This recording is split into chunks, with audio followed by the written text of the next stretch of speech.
एक समय की बात है, माता कौशल्या जी को सोते में अपने महल की छत पर किसी के चलने की आहट सुनाई दी। नींद खुल गई। पूछा कौन है? मालूम पड़ा श्रुत कीर्ति जी, सबसे छोटी बहू, शत्रुघ्न जी की पत्नी है। माता कौशल्या जी ने उन्हें नीचे बुलाया। श्रुत कीर्ति जी आई, चरणों में प्रणाम कर खड़ी रह गई।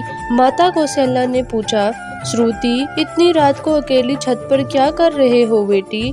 क्या नींद नहीं आ रही है? शत्रुघ्न कहाँ है?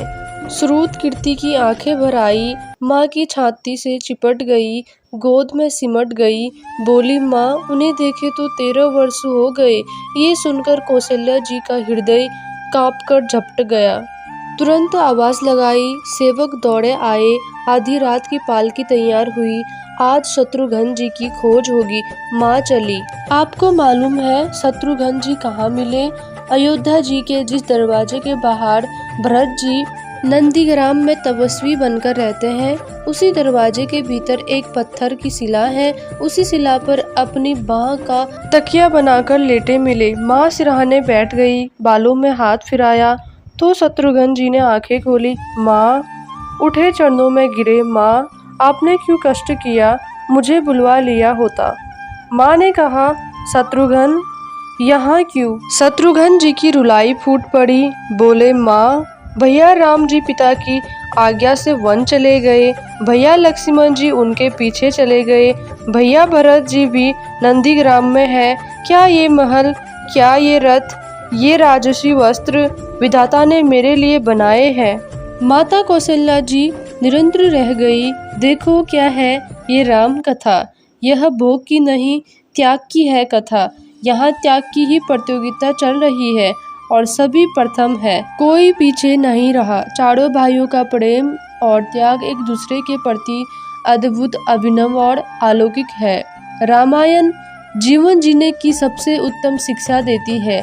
भगवान राम को 14 वर्ष का वनवास हुआ तो उनकी पत्नी सीता मैया ने भी सहर्ष वनवास स्वीकार कर लिया, परंतु बचपन से ही बड़े भाई की सेवा में रहने वाले लक्ष्मण जी कैसे राम जी से दूर रह जाते।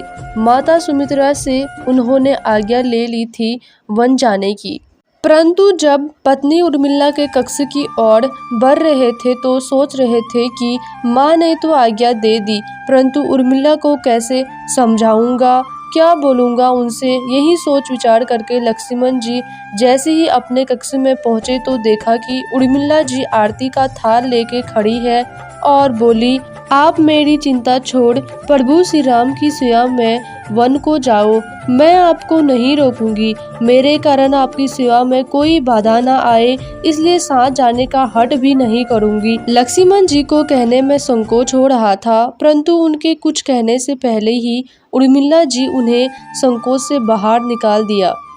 वास्तव में यही पत्नी का धर्म है। पति संकोच में पड़े उससे पहले ही पत्नी उसके मन की बात जानकर उसे संकोच से बाहर कर दे।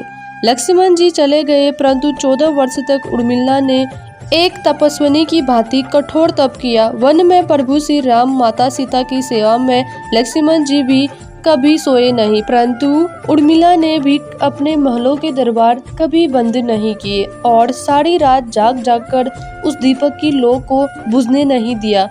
मेघनाथ से युद्ध करते हुए जब लक्ष्मण जी को शक्ति लग जाती है और हनुमान जी उनके लिए संजीवनी का पर्वत लेकर लौट रहे होते हैं, तो बीच में जब हनुमान जी अयोध्या के ऊपर से गुजर रहे थे तो भरत जी उन्हें राक्षस समझकर बाण मारते हैं और हनुमान जी गिर जाते हैं।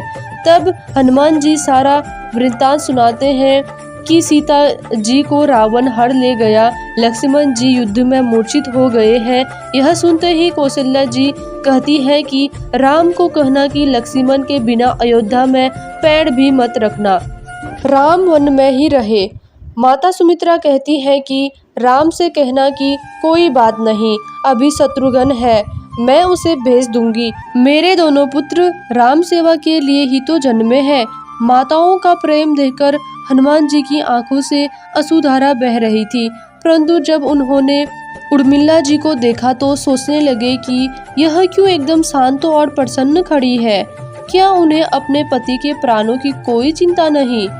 हनुमान जी पूछते हैं, देवी, आपकी प्रसन्नता का कारण क्या है? आपके पति के प्राण संकट में है। सूर्य उदित होते ही सूर्यकुल का दीपक बुझ जाएगा।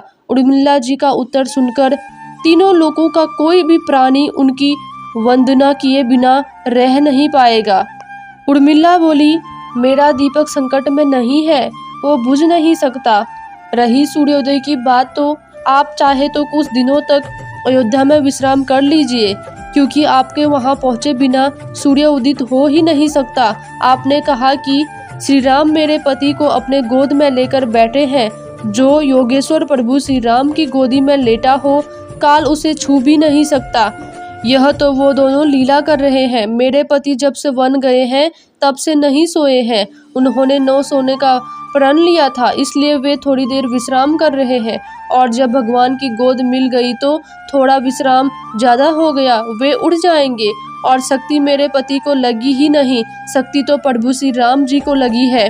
मेरे पति की हर श्वास में राम है, हर धड़कन में राम है, उनके रोम रोम में राम है, उनके खून की बूंद में राम है। और जब उनके शरीर और आत्मा में है सिर्फ राम है, तो शक्ति राम जी को ही लगी है, दर्द राम जी को ही हो रहा है। इसलिए हनुमान जी, आप निश्चित होके जाइए, सूर्य उदित नहीं होगा।